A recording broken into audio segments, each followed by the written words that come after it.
La situación de la pandemia del COVID está dejando muy claro que la situación en Treviño es inaceptable.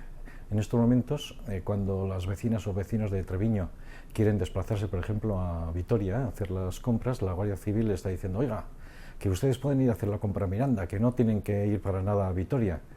Esto sí que es una anomalía. Se decía al principio de la pandemia que el COVID no entiende de fronteras. Sin embargo, la Comunidad de Castilla y León, el Estado español, imponiendo el que Treviño siga siendo Burgos, es una imposición que está impidiendo el que se esté atacando a la pandemia en Treviño con criterios de lógica, con los criterios de lo que es la comarca en donde se relaciona la gente, las gentes de Treviño, con la lógica de Álava.